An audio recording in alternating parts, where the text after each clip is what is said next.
backwards. No, it's Right. right. Yes. So, okay. It's not a fashion statement, we know, but it's, I found this t-shirt and I said, I have to have it. So my mother, here, Mom, we're going to put you on. You want to talk about my obsession with fiber? Kelly has moved and moved and moved. In one of her many locations, she was in the Boston area. And it's near Thanksgiving. And we all got in the car and off we went, turkey and all. And we got to Boston, but Kelly had made some prep ahead of time. And one of her favorites was a cracked wheat bread. And well, when her brother left, he said, Kelly, this was colon blow. So now I'm going to scare all the participants, but I told my mother she had permission to tell that story. Yes. So, so Mary Helen suggested the topic and I jumped on it because obviously it's one of my favorite topics to talk about fiber. Let me just grab, and here's my notes. So we are going to talk a little bit about fiber, and our recipe for today, and I apologize I didn't get to send it to you ahead of time, is quinoa salad recipe 5 ways. Okay. So I don't know, who loves quinoa? I actually heard of really it. dislike it. Not only do I love it and use it all year round, but it's one of the few quotes, something that's like a grain that we can use this week for Passover. Right, and that's what Lorraine knew that this was going to be. We talked about like, hey, Passover's coming up. It'd be kind of cool to do something because it's not. There's no leavening, right? So you don't have right. So well, it has to do with the choice of grain and stuff. Those are all things that can be made into flour, but thankfully the rabbis didn't know about quinoa 500 years ago. So it's escape. It's got an escape clause. I like it. I like it. So, Joe, can I ask you, how about farro? Can that be? Is that acceptable? Farro is a form of wheat. So unacceptable. So quinoa. Okay. Mm-hmm. Okay. Right. So well, great. I don't love quinoa. I like most foods. I would say kimchi and quinoa are 2 things I don't like because I don't like the taste of it. So maybe you'll give us a way to make that taste less tasty. It'll make it more tasty, right? Anybody not love kimchi? You clearly shouldn't go to Korea. I know. The first time I had Korean dinner at a Korean person's home was 25 years ago. And literally, I unfortunately got very sick afterwards. I have a pretty good stomach, but I don't know if there was something there. And I had never heard of kimchi. I was there for a meeting and I was out of commission for the first day of the meeting. But, and I love it. I love things like fermented. I love kombucha. I don't know what it is in kimchi, Joe, but it doesn't agree with my system, I don't think. I just tried kombucha. How do you, Mary Kate, come here. Could you, somebody just talked about kombucha. We can't say that's an appropriate joke, but my daughter and I just tried it for the first time and I don't know, it was interesting. Let's just put it that way. Not dying to go for it again. No, I love it. I kept trying to like it, but it wasn't for me. Yeah. Have any of you tried the fermented tea, the Chinese, or there are versions from other countries also? Yes, I have. That's okay. Yeah, great. Okay. So my son, I wish you could have seen the shirt my son just had on as he walked by. The shirt we bought him, this says, my heart belongs to tacos. So that could also be part of this topic too. I am not a fan of quinoa. It's not even just the taste because I've tried it in a few different salads and recipes. I don't know what it is about it, but don't really like it. Okay, that's okay. I'm not like a huge fan of it. My daughter is doing a lot more vegetarian, is kind of exploring that path. And so we've been doing a little bit of it. Hey, Sean, can we see your shirt? Yeah, let's see your shirt. No, the other one, he had a, okay, never mind. Anyway, so this is the quinoa I made. But this, what I like about this recipe that Lorraine found, I'm going to show you, I'll pull up on the screen, is that there's like 5 different toppings you can put on it. So it might make it a little bit more fun, a little bit more acceptable. Before I get into that, let me just talk, I'm going to give you like a quick 401 about why fiber is so important, in case you didn't know. Joe, feel free to interrupt me at any point if you want with these kind of things. So fiber, obviously, so many good factors. My one funny story about fiber is I used to make my husband these huge high fiber muffins to take to work with him, because he wouldn't eat all day long. And I remember hearing on the radio the day that they said they did not find a link between fiber and colon cancer, and they still haven't, which is really, it seems like that should be like a magic bullet, like like a lot of fiber should prevent that. And I got so upset that I threw my high fiber muffin at the radio when I heard that. I'm like, this is just not right. But Mary Helen had a great question last time about, we talked about soluble and insoluble fiber, right? And I always, even as a dietitian, I'm always like, okay, what's the difference? Like I have to remember. So soluble means that it dissolves in water. And that's really good for folks with diabetes because it helps lower your blood sugar. It's good for helping lower your blood cholesterol too, if you've got high cholesterol. Let's quiz the group because we want to keep you involved. What are good sources of soluble fiber? Joe. I'm trying to remember. I know which are fiber, but I don't keep track of soluble and insoluble. Okay. Kel, what about what the nutrition will do? cantaloupe? No, good guess, Mom. No, apples, lentils, oatmeal. Oatmeal is one that people talk about a lot.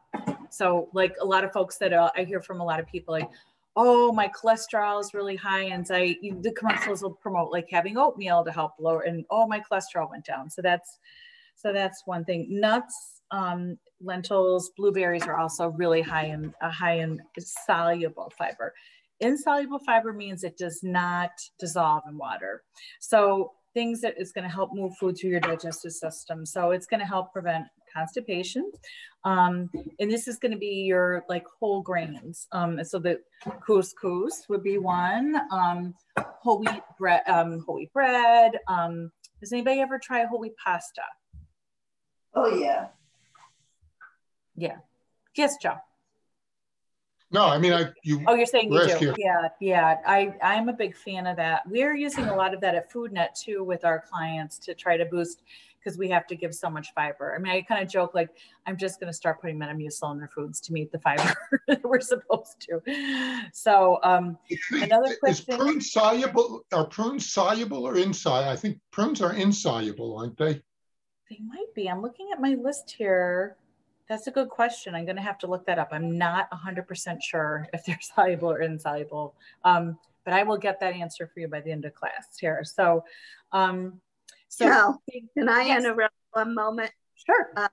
You said something pasta. I use that Barilla Protein Plus. Yeah, that's high in fiber. And my husband is diabetic, and we have found that it's quite a balance. He's able to handle that without raising his blood sugar. Right, which is so awesome. Pasta zooms it right up. Right. Yeah, pasta, because it's the glycemic index of the refined fiber or the refined carbohydrates will cause your blood sugar to spike. So, so things that we know fiber is really good for. Heart disease. It's actually they showed a 40% decrease in coronary heart disease for women, the Harvard study. And then they also found a decrease in metabolic syndrome, which is awesome, which puts us at risk for heart disease and diabetes. Very good for diabetics. A diet high in cereal fiber was linked to a lower risk of developing diabetes. Very good for diverticular disease. So you're probably all familiar with, I think we're all of the age where we've had the wonderful colonoscopy, right? So those little pouches that are formed, the diverticuli, especially insoluble fiber is very good for that. So constipation can lead to those pouches in the intestine. So fiber is excellent for that. We know obviously constipation is good for, and colon cancer, oh my gosh, it goes on and on about, like, we thought at first it was good for it from observational studies. We thought, oh yeah, this is going to be like the magic bullet, because other what is the word I'm looking for? I'm having a senior moment, just a second. Other populations that have a lot of fiber in their diets had lower rates of colon cancer. So observationally, it seemed like it made sense, but when we actually looked at the research, we haven't been able to find it. But as some of you know, like, you can't tease one thing out of a person's diet and say that's the magic bullet. There's like a big combination of things. It's also supposed to be, they're finding that young women that eat more high fiber foods in their adolescence are less likely to develop breast cancer. So that's pretty exciting. Including fruits and vegetables and whole grains. So now here's going to be a little fun fact to keep you engaged here. I've got my chart of high fiber foods. Can anyone guess what fruit has the highest fiber content? That's total fiber. Total fiber. Yeah, we're just going to talk about total fiber now. How about banana? I wish, because that's my favorite. No. You're going to be really surprised. Peppers? Oh, that's not a fruit. No. Oh, that's one of those ones that maybe because of the seeds, like the tomatoes. Oh, tomato. Nope, not tomatoes. Raspberries. Oh, Raspberries really? have a whopping 8 grams of fiber per cup. So they are they're very expensive. And they go bad really quickly, but they have lots and lots of fiber. So that's a good one. So the next one would be pears, apples with the skin, bananas, oranges are all around 3 grams of fiber. How about vegetables? Anybody have a guess? And this again, this would be non-starchy vegetables. We're not talking about legumes. Anyone want to guess what the highest fiber one is? Broccoli. It's second. It's number 2. Cauliflower. No. Green peas. Mm-hmm. Yeah. Probably because of the skin, don't you think, Joe? Probably. Probably, yeah. I mean, people are now making, using in food products, they're using apple peels as both, recovering from things like applesauce, but also obviously having the very high fiber for things like bars and things. Yeah. So green peas boiled have a total of 9 grams of fiber, believe it or not. Yeah. I wish I could say they were my favorite, but they're not. Broccoli is second with 5 grams. And then somebody guessed cauliflower's got 2. Baked potato with the skin is 4. Now we're going to look at grains. So even though we've got our superstar quinoa, which is also gluten-free, so that's another reason it's getting a lot more attention, because so many folks are on gluten-restricted diets. Anybody want to guess what the highest, like of all the grains, which one is the highest in fiber? Am I making you think too hard for 2 o'clock in the afternoon? Yes. It's actually spaghetti, whole wheat spaghetti at 6 grams of fiber. And then barley and quinoa comes in right behind it at 5. Bran flakes only have 5.5, so go figure. So if you can, not everybody loves whole wheat pasta, but it's a great way to sneak some extra fiber into your diet. And then legumes, I'll just kind of, split peas have the most with 16 grams of fiber. The recipe that poor Lorraine made had, she made chicken, barley, chili that she was going to show you, which unfortunately is hopefully not going to go bad because she doesn't have power. So fingers crossed for Lorraine on that one. Any questions? Am I boring you to death with fiber yet? Do you just want to see the recipe and have me stop talking? Yeah. Oh, the other thing we had in our little thing here to talk about would be, okay, so raw grains, and I have a picture I'm going to show you if I can. Do I have permission to share my screen? Let's see if I do. Oh, I do. Wonderful. Okay, just a second. I got to pull it up.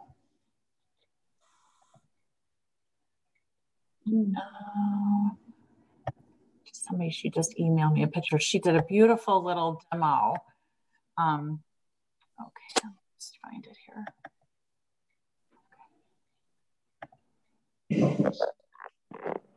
Okay.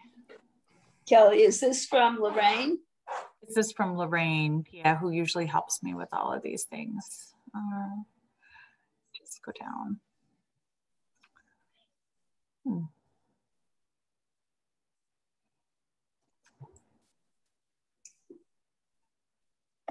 By the way, I'm going to just try to share it again. I'm not always so good when I'm trying to share my screen.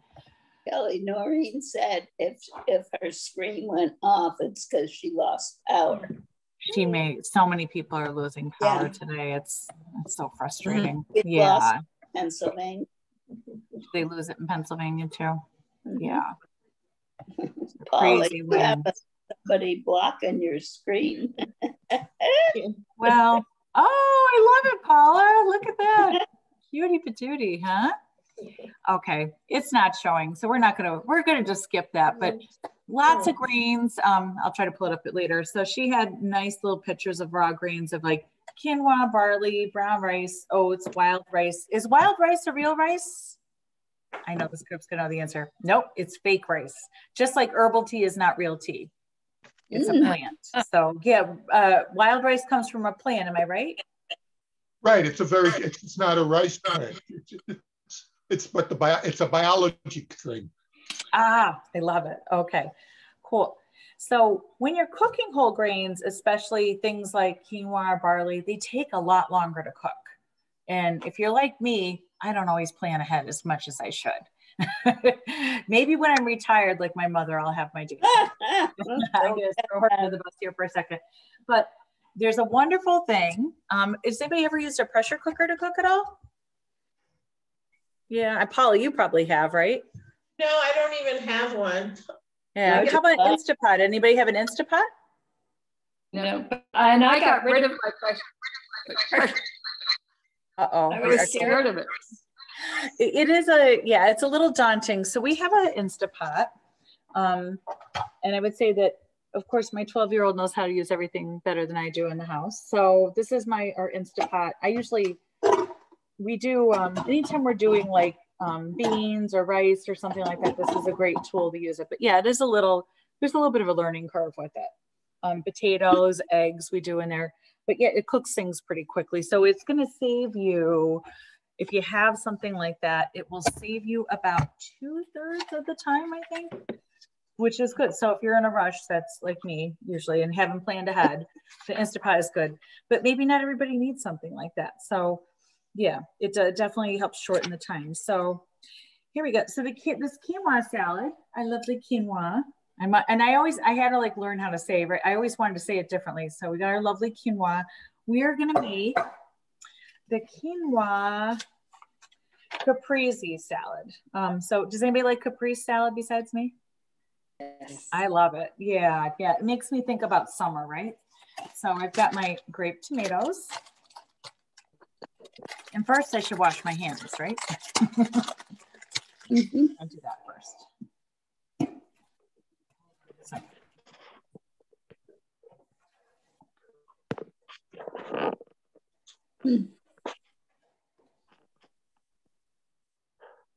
Okay, hopefully you can't see the big mess in my kitchen. Tell me what the quinoa looks like.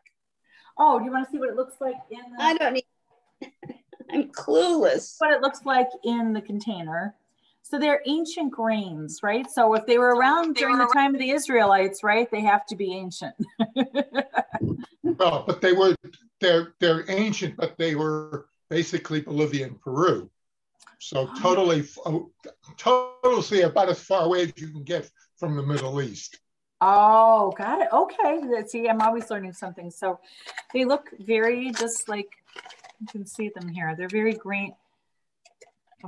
And they also come in a red version. Okay, yes. So just really just like little, they look like little pebbles, real greeny, okay? But you can see how much water they absorbed in the recipe. And this is what it looks like here. Wow.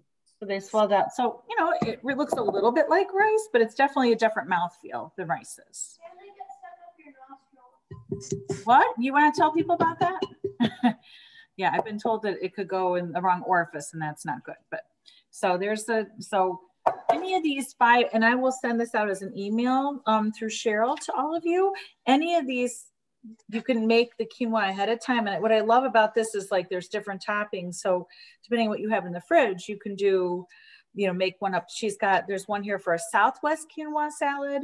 There's a Mediterranean one that's got cucumbers and red onions and olives. It doesn't have feta cheese in it. I would definitely put feta cheese in it. There's a curry, if you're feeling like curry, there's a curried one. There's caprese is the one I'm making today. There's a green goddess one.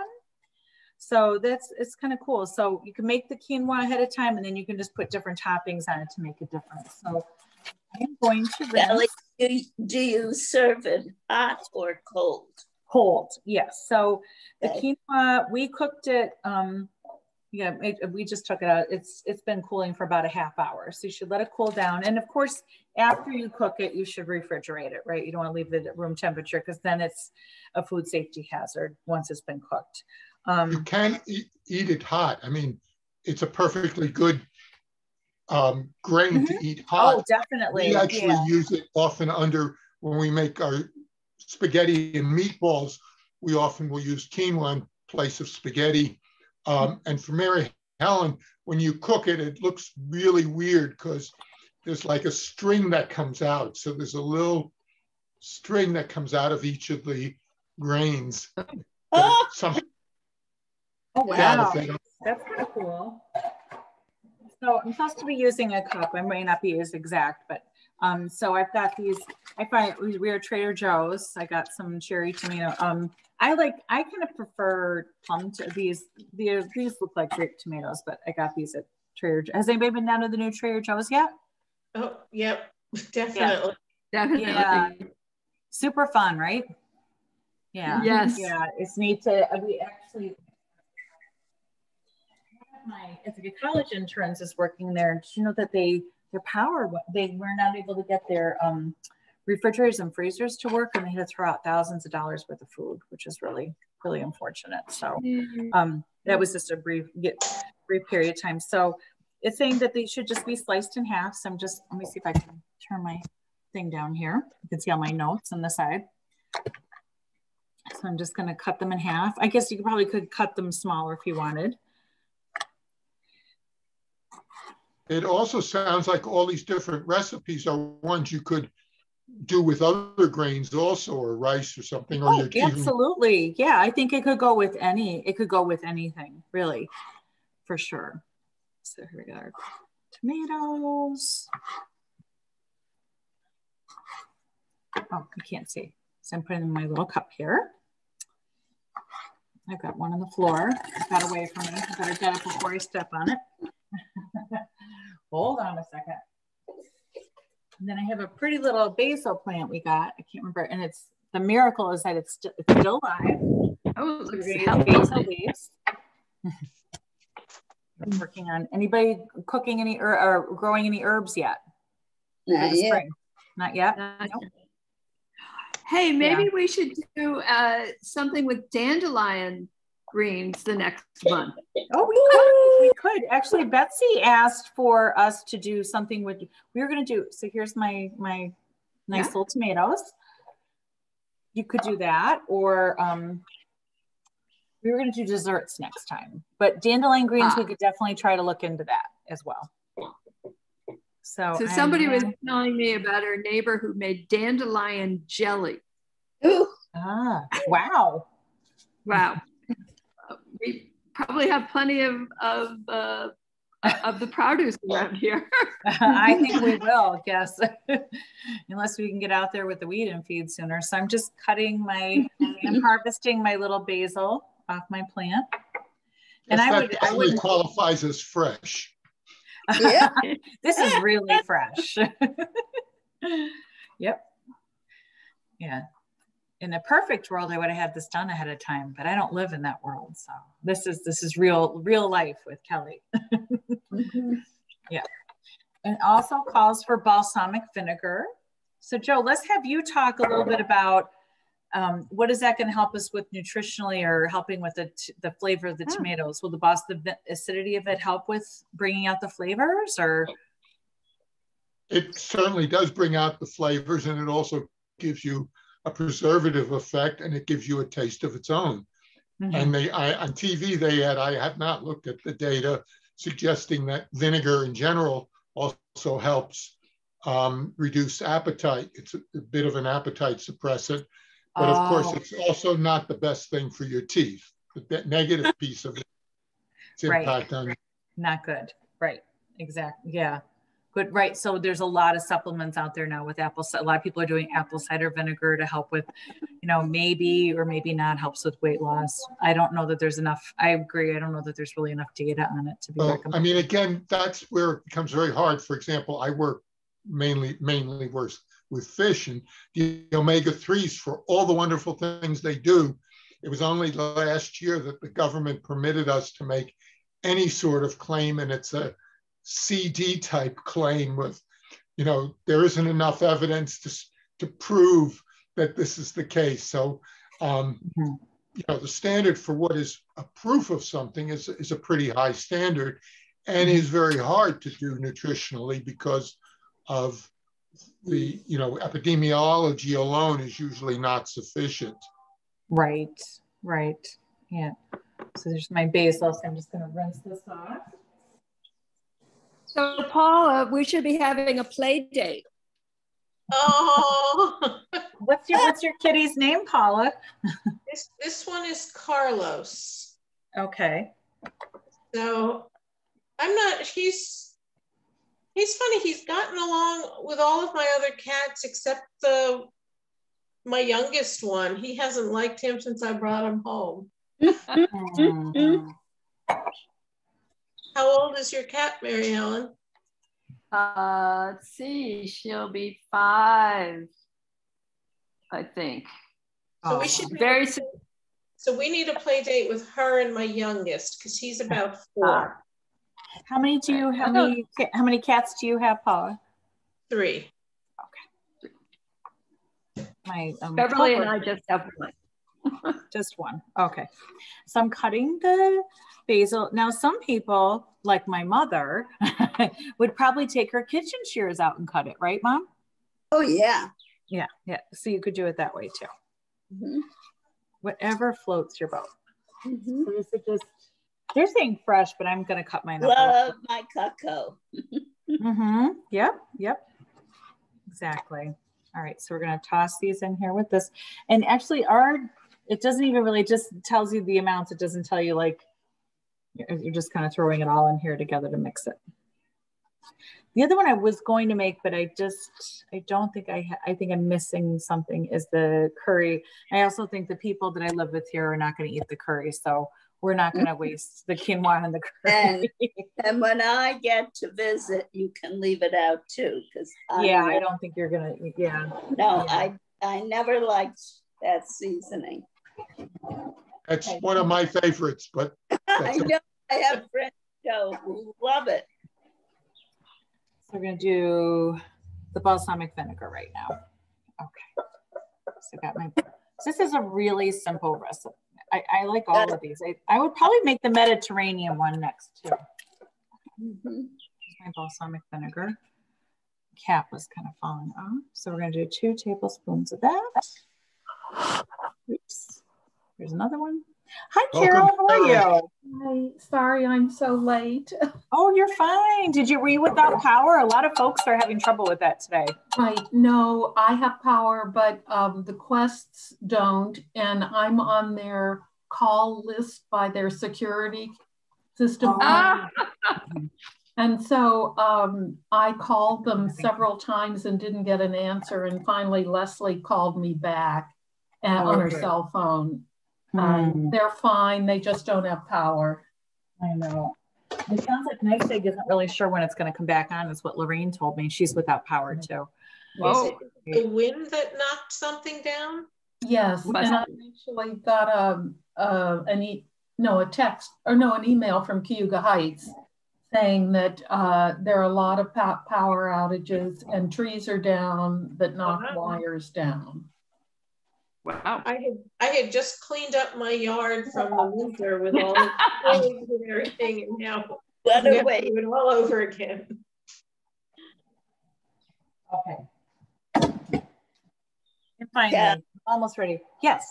I got a a voicemail from Pennsylvania Power and Light that there's no power on High Street in Carbondale. Oh, well, it wouldn't be on anyways, would it? Because you're not there. Right, but the neighbors have it, so, well. That's funny. Right. So my mom, tell them where you are right now. They'll want to hear about that. Well, they know, most of them know that we're in Vero Beach, Florida. Mm-hmm. Where is Betsy's in Florida too? I can't remember where she is right now. She's on the West Coast near Clearwater. Okay, well, it's 82 here today at the moment. We were up to 72 this morning. So right. I haven't been out since this morning. It's dropping, isn't it? My temperature is down to 61. Oh boy. I can see the indoor-outdoor thermometer. What are you making today, Kelly? Today we're making things. Well, I'm so glad you could join us, Carol. No worries about that. So we made, we're talking about fiber, and we are making quinoa. It's called quinoa salad 5 ways. So there's 5 different toppings you can put on quinoa. Quinoa. I don't know if I'm saying it right. Quinoa or quinoa? Quinoa. Yeah, I'm being corrected by the peanut gallery over there. So I made yes, always they have something to contribute. So my daughter made this in her Instapot earlier for me. So, and you just make it ahead of time, let it cool off a little bit. And I'm doing a Capri salad with it, which should be, I think that's going to kind of jazz it up a little bit. So far I have tomatoes that I cut, little grape tomatoes I cut in half, basil, balsamic vinegar, and now this called for, I'm not gonna say it right, bocconcini, bocconcini pearls. Does anyone know? I had to ask Lorraine what this was. Lorraine is constantly educating me. Yeah, I'm not quite, I need to learn more. It's a type of, it's the little mozzarella balls. You've ever seen those in the store? Yes. I didn't know that was what the name of them was. So I couldn't find it at the store I had time to go to. So we went with, I got fresh mozzarella. It's like a slice. This will work too. It just won't look as pretty as the other stuff, but it's still going to work. So I'm just going to cut it up into little chunks. So you can see it. So there's, I will email to Cheryl to send to all of you the, there's 5 different cool recipes. So we talked about all the different sources. I should just cut this whole thing off. All the different sources of fiber, soluble fiber, insoluble fiber, what the health benefits are. Carol, do you ever use an Instapot to cook or a pressure cooker? No, that's do it okay. The old-fashioned way. That's okay. That's all right. You don't have to have all the Carol, I think of the pressure cooker as being the old-fashioned way because my mother used a pressure cooker. Whoops. My lights just flickered. Uh-oh. But I still have power. I'm looking at the NYSEG site with the outage map, and it's not really showing much. It's not even showing Cayuga Heights, but. Oh, I looked at it a few minutes. I saw Cayuga Heights on there a few minutes ago. Well, it's strange because they're under, their power lines are underground where Lorraine lives. So she's like, it's got to be something at like the main site or something. I don't know. Yeah, there are 3,000 people without power. Yeah, no. Or there were. Yeah, that's what it's saying. But on the map where it's showing locations, it's really kind of scattered. But. Right. Kelly, how long did it take Mary Kay to cook the quinoa one in the Instapot? MK, how long did it take? It takes like at the least like 25 minutes. 25 minutes. Yeah. The good thing is you don't have to pay attention to it. That's what she wants you to know. Okay. Regular boiling of it, if you just boil it with water, I normally, it says 15 minutes and I have yet to go the full 15 minutes. Oh, really? Okay. Maybe it'll be you know what this was? So we probably could have just done it on the cooktop, but we try to be fancy and do it in Instapot.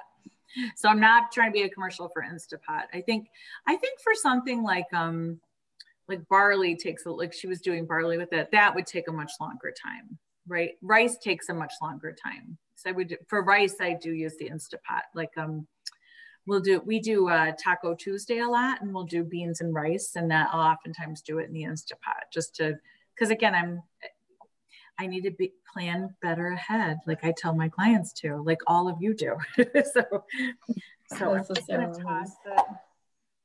I wonder if Mary Helen lost power because she froze in her square and now she's not on the call. She might have, yeah. Beverly, how are you doing there? Who's asking? You're our hostess now. Oh, yeah. We had a conflicting meeting, and so I'm following all this. Thank you for being our hostess, by the way. So even if you didn't want quinoa, this is a great summertime salad. If you're starting to grow your herbs, this is just fun to make anyways. And this actually doesn't even call for, you could put a little bit of olive oil on it. This only has just balsamic vinegar, the tomatoes, the basil, and the mozzarella. No olive oil. No olive oil in this recipe. I would probably put some in there. Oh, she's sending me pictures of her stuff. We'll see if Kelly can figure out how to share that on Zoom. I may have to get a 12-year-old to help me with that. What kind of basil do you use? Do you buy a pot at the grocery store? They're recommending fresh. So that's a really good question. So, you know, some people grow it. You can, I think the basil that I have here, I bought at the grocery store in a pot. But I have seen it in like, you know, it gets expensive sometimes if they pull the leaves off for you. Like Lansing Market, where we sometimes will shop. I remember getting it there one time for one of these, and it was like maybe $3 or $4 for like this little tiny thing. So I think getting it in a pot is better because then you might help, you know, the leaves will grow back. So yeah, that would be my recommendation. But yet dry, you know, for this recipe, I would definitely I would splurge for the fresh and not use the dried. So there it is. So we're going to mix it in with some quinoa. Yay. And Kelly, the only liquid was the only liquid was the balsamic vinegar. Yeah. So now since we do sometimes have people that are experimenting with, you know, or actually have dietary challenges with. Now, if you were allergic to dairy, this would be a little bit of a problem because of the mozzarella, but maybe you could use like a dairy, some of the, they have a lot of different types of vegan cheeses. That's probably something. I haven't tried too many of them. They would be higher in sodium, but if you had somebody that you knew, oh, here comes Mary Helen, you're back. Did you lose your power? In and out. Yep. Yeah, I think that's just how this day is going to be. So if you were entertaining somebody that was gluten-free, this would probably be safe, right? And you would not want to use shredded mozzarella. You'd want to use the fresh because the shredded potentially could have some wheat byproducts in it. So if you are, you know, making this for something that's gluten-free, this would work. Yeah. So it's not real fancy. I'm just going to dump it in on the other one. Here we go. Yeah, actually what I think I'm going to do is put it in a separate bowl because I might use I wish I was there to taste. I know. I'm here too. She's going to be here soon. We're just 1,200 miles away. Sorry. In our next class, we have lost a couple team members at FoodNet. So I'm going to be in our office, which is wonderful. I'd love to do a cooking class there, but my equipment is so big that I couldn't really actually do a cooking demonstration in it. So we're going to try to do our classes on Friday. I think the next class is going to be April 28th, which happens to be my dad's 80th birthday. Maybe he'll join us. And we're making desserts that day. Don't count on it. What? He won't be. He might be taking a nap. No, Yeah. he'll be taking a nap. Yes, he will. So my recommendation with this would be like not to, we made up a bunch of quinoa. So I'm going to save this because I have somebody that does not like, that's plain Jane when it comes to toppings. And I'm just going to put a little bit of my caprese over it and try it. So it's kind of simple, but it's kind of fun.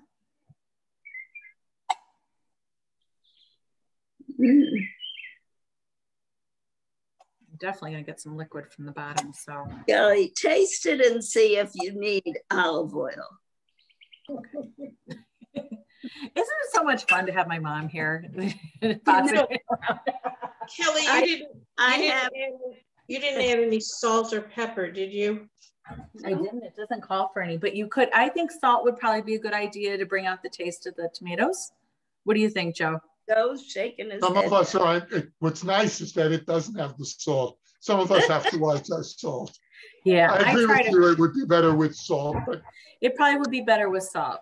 It probably would be, but it would probably bring out some of the sweetness of the tomatoes, I think. Does mozzarella have much salt in it? it's a medium. It's medium. It's about a medium. Our container, let me see my little, of course I cut 100 milligrams. It's not terrible. What serving size? What serving size? That's for 1 ounce. Excuse me. Okay. That's like a 4. That's medium. Medium. Now, we talked last time about cheeses. Parmesan has a lot more. And feta is horrendous. Feta is a ratio of 11. We were just checking. Cheddar is 4-ish, if I remember. And Swiss cheese turns out to be very low salt, more like 2. Oh, so okay. Adding more Swiss cheese. That's good. That's what I usually use for my sandwiches is Swiss cheese. At least it was the top. But I was realizing when you're making the cheese, you don't have to salt that one, if I remember correctly. You put a little salt in, but it doesn't depend on the salt for its production, and you actually want to keep it low because you want the propionic acid bacteria growing. Okay, sure, right. So this is good. I would recommend it. And like you said, you could do this with pasta. You could do this with rice, or any of these toppings would go good with any kind of grains. Kelly, it reminds me of something you did with Stella in the beginning. What did we make that time? Oh, we made the Greek chickpea salad. Yeah. Yeah, that was really fun. That's a tried and true, beloved Food Net recipe that we've had. Oh, I would do that with couscous or orzo. There's some more. There's actually some other great greens. So let me look at that. I'm just gonna check on my chart because I don't have it all memorized. I should. I'm grain poor, so when I come to Ithaca, I want to experiment with all these different grains. Yeah, definitely. Couscous, I've got to look up it. So couscous is not, it would remind you a little bit of quinoa, but I should have looked up ahead of time to see what the fiber content of it is compared. And I'm not thinking of the pearl couscous. I'm thinking of the real small grain. Right. Couscous. Right. Exactly. Oh, it's like the kids. So it's not a very long in-depth class because I know you all have other things to do, but I'm so appreciate that you're here. Would a Wednesday afternoon work good for this group for next time? Yeah. We'll try it. We'll send out an invitation ahead of time. Lorraine's already picked a couple fun. You okay? Oops. Yeah. She sent out a couple of fun recipes for me to look at. One is a fruit salsa with homemade chips to go with it. And Carol, I wonder if you were there. We made it for Lorraine. You're here. She's back to life. That wasn't too bad. You know what? I just sent you a couple of photographs. There's your salad. I just sent you a couple of it looks beautiful. I sent you a couple of photographs to share. Okay, yes. So I'm going to let you go ahead, and then if you want me to fill in with anything, I'll be happy to do it. Do you want to show them your picture of your, I didn't have a chance to share it yet. Do you want to show them the pictures? Just hold up your, do you still have your dry grains there? Oh, yeah, I have it set up. Okay, I have to go in the kitchen and do that. Okay, is that okay? Yeah, it's fine. Yeah, I'm so glad you got your power back. Well, I am too, but we'll see. Wait, if Fiber lost out to electricity today, apparently. We'll see how much It's the most hot topic of the call. Yeah. The Quests got their electricity back. Oh, good, good. Yeah. Leslie I think I might retire this shirt. I think it served its purpose. Amen. Okay. Well, I have to wear a shirt underneath it. It's too low cut on the going sides. until I get my act together here. How am I going to share that picture? I just Googled couscous. Oh, thank you, Carol. I wasn't sure what it was made out of, you know, although I've eaten it and cooked with it. It's seminola, North African seminola in granules made from crushed durum wheat. That's the definition. Mm-hmm. Oh, thank you, Lorraine. Look at how beautiful she is. This beautiful setup here with all these greens. Can you see all of them? Or is that not high enough? Because I have black rice. Oh, they're backwards. Yeah, because when I was photographing them, I did them the other direction. I will put those pictures on our Facebook page. Thank you, Lorraine. Look at that. Very cool. Okay, so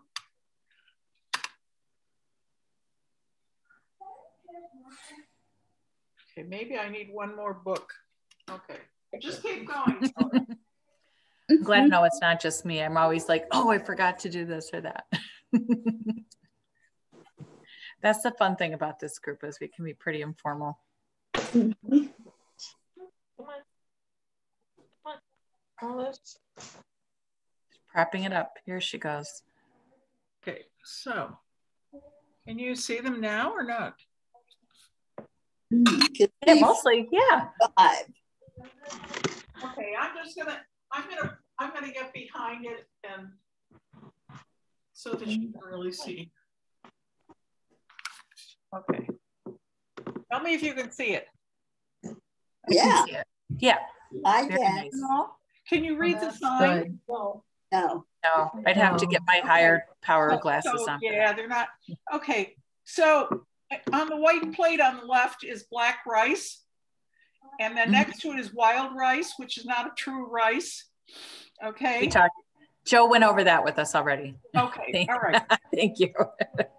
Okay, and then next plate we have buckwheat groats on the left and bulgur on the right. And then on the plate to the right, we have brown rice and white rice. Not that you don't know what that looks like, but I actually, you know, always knew that white rice was useless. But when you start reading how useless it is. And then here in the front, we have the little quinoa. And off to the right, chickpea rotini. And then we have teff. Okay, so has anybody used teff? No. Tell us about teff. Okay. Well, teff comes from Africa, actually. And it actually is a little seed, and all of that, that looks like flour. They call it teff flour, but it's just tiny little seeds, and it's totally gluten-free, and it's used especially in Ethiopia for the big bread called what is that called? I can't remember. Injera. Oh yes, right, Joe, and. So anyway, I've made that bread, and it's easy and really pretty good, but you know, it's pretty filling. It bloats you right up. Is that the stuff if you go to that place, the Ethiopian restaurant downtown that they give you to go with the, what's it called again? I should know. It serves as the dish at the same time and you eat it with your hands. Right. Yeah, my cousin, Tom Myers, loves to go there when he comes to visit me. He thinks it's great. Yeah. Okay. Beautiful, Lorraine. That's great. Oh, I'm going to pull out my whole wheat fiber. My whole wheat. Okay. Is there anything else you wanted me to add, Kelly? No, I think that's excellent. We talked about the using a pressure cooker, and they actually had a good point that we did the quinoa in the pressure cooker, but it doesn't really take that much longer to boil it on the cooktop, so it was not really necessary to do it. Bulgur does benefit from being made in a pressure cooker. How long would bulgur take without? It takes about 45, 50 minutes on the stove. And in the pressure cooker, it's about 15 minutes. That's great. It's a lot. But sometimes what I do is I just cover it with water the night before, and then I just cook it on the stove top, not using the pressure cooker. But and that works. You know, it cooks faster that way, maybe in about 20 minutes. So, and farro is another one that's in the same family. Oh, there you go. Okay. And this is one of those pre-cooked things. Here is quick cooked bulgur and red quinoa. Oh, red quinoa. Right. And so these cook in about 10 minutes. They're a 6-serving package. And I mean, comparatively, they're pretty expensive, of course, but they are speedy. So this is, I have Dreamfields. This is a great pasta that my mom turned me on to. That's really great for folks with Carol, have you used this? It's really good for folks with diabetes. No, what's it called? It's called Dreamfields. There's a better one, girl. Oh, really? Oh, okay. See, I'm always learning from you ladies. Dreamfields is high in protein and high in fiber. I think among among the wheat pastas and stuff, that's the best one I've had. You like this one the best. The quality of it is, it's a little more expensive. Where do you buy it? I believe we got this one at Wegmans. Oh, I've seen that at Tops. Have you seen it at Tops also? Yeah, they could be Tops. I shop at Tops just because it's closer to me here in Lansing than. No, actually, Tops has a big selection of pastas. They do. Okay, Barilla, you think is better, Mom? It's got quite a bit of protein in it, though. How much protein does yours have? Yeah, but the Dreamfields is a high fiber. 17 grams. Of fiber? Yep. Wow. Protein. Oh, protein.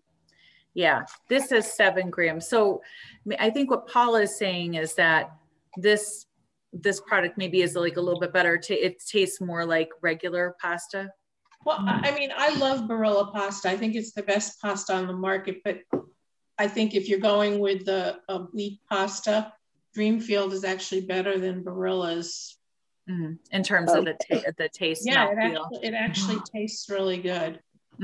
Where I lived in Kentucky, for a small town, the supermarket there had a big selection of the Dreamfields, so I would use those. Right. So yeah, they do say great taste on there. So yeah. So I've heard this but I think either Barilla or Dreamfields, any kind of pasta that's going to have a little more protein in it is going to be good for folks with diabetes because it's going to keep you from having the big spike, right? So the protein is going to give your body something else to work on. It's not just digesting the carbohydrates and your blood sugar goes up and down. There's protein there, and the fiber also helps. I think what I mainly was buying the Dreamfields for was relatively low carb.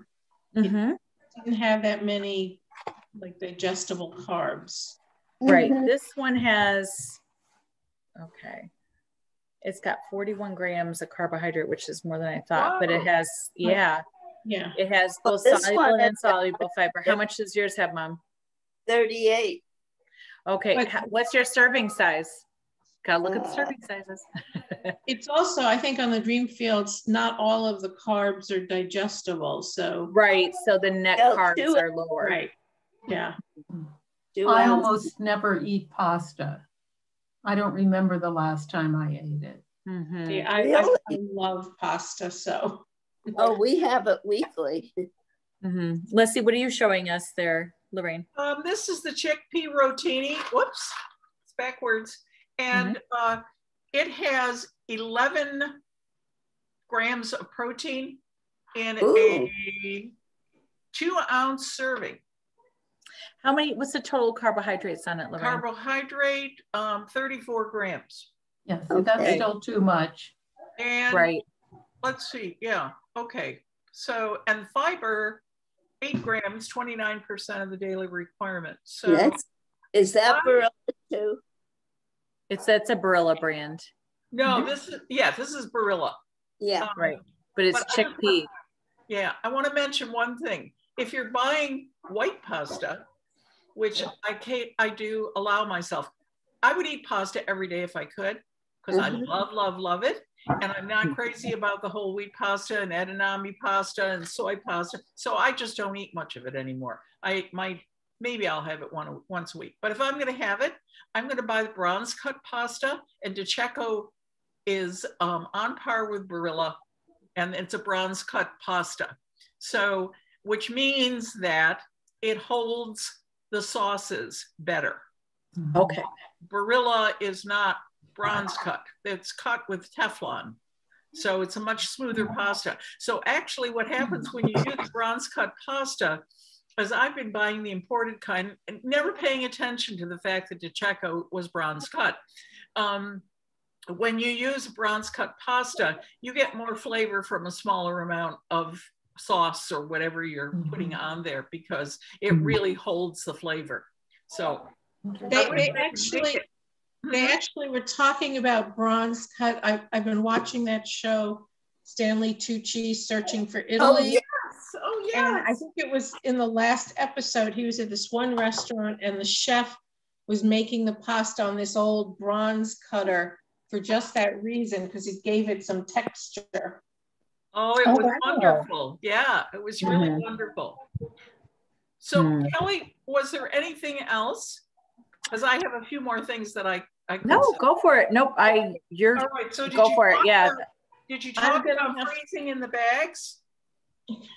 We did. Everything in the bag. I didn't get a chance to show them that picture yet. Oh, you mean this is you should. This is such a great idea that Lorraine has about freezing the chili, freezing her product, putting it in the bags on a flat bag to keep up less space. Yeah, they're flat.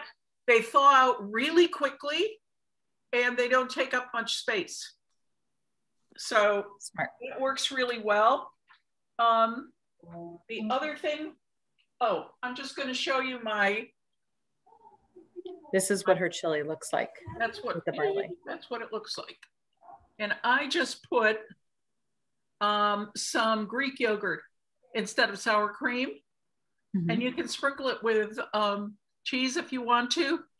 And if you're feeling really like you want to indulge yourself, you could sprinkle on some tortilla chips or something like that. But those are so high fat that although the tortilla shells are baked, so they're much lower in fat.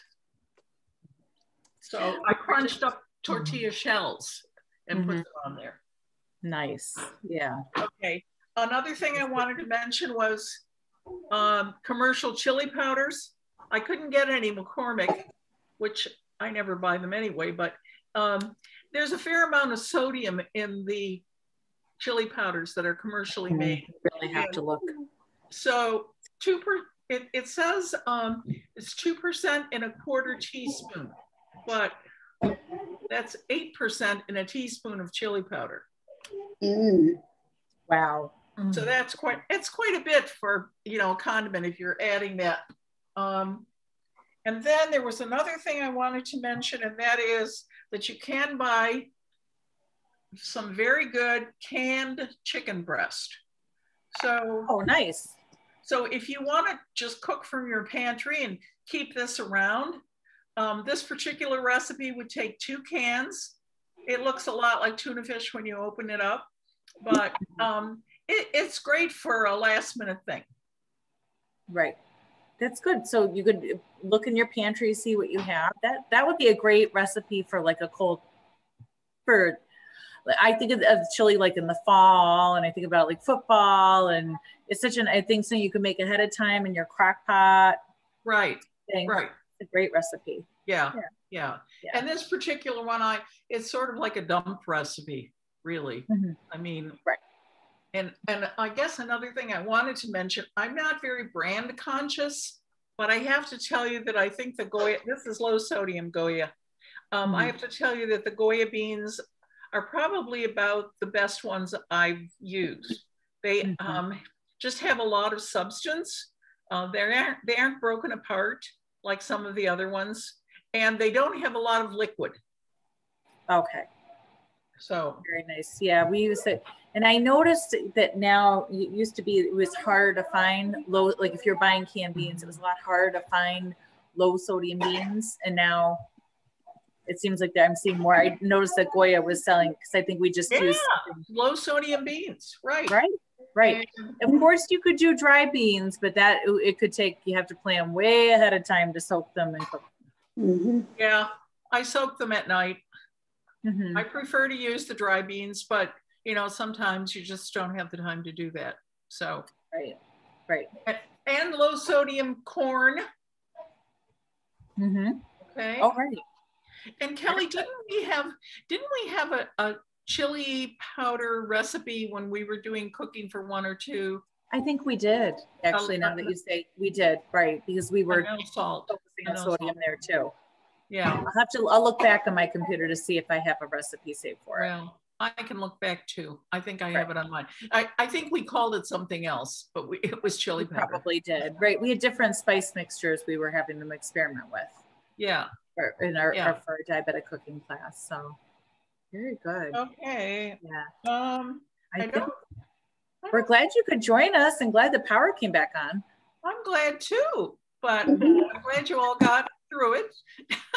We did. My mother's joining us from Florida. I don't know if you've met her, Lorraine. She's up in Catherine. Yeah. Cool. So Kelly, did you make the quinoa salad with the pearls? I did. Yeah. You know what? I didn't. I ended up just running to the store last night. I went to Aldi. I was downtown, so I stopped by Aldi, and they didn't have the pearls, but I just got fresh mozzarella and I cut it in a strip, and I cut it into small pieces. Right. And you didn't make the curried variety. Did you make the curried? I did make the curried. I was going to, and I didn't. I figured, I don't think anybody here is going to eat it. Yeah. I'm not sure if I'm even going to eat it, so it seemed like it would be wasteful. My husband doesn't like curry either, but I would like that one. You would like it. Yeah. But we're going to. Lorraine, you and I can work on that one. Yes, definitely. So. Wow. Well, thank you all for being here. So we're hoping our next class is going to be Wednesday, April 28th, which is also my dad's 80th birthday. Do you have a time for that? He's going to have to join Mom for at least 5 minutes. Okay, he will. Yeah, he'll put an appearance in. Yep. And we are going to make dessert to celebrate his birthday. We're going to have fruit salsa with the homemade chips, tortilla chips, or we could have the Amy's pita chips, right? Right. Okay, and then what was the other recipe, Lorraine? It's buttermilk panna cotta with fresh berries. And then a third one is poached pears in red wine and spices, which is gorgeous. Simple but good. Simple but good. Right. We've made that before. So we hope everybody can join us again for that, and we'll hopefully, and my children will be in school, so I might actually not have to worry about somebody building a huge fort on the other side of the room with everything.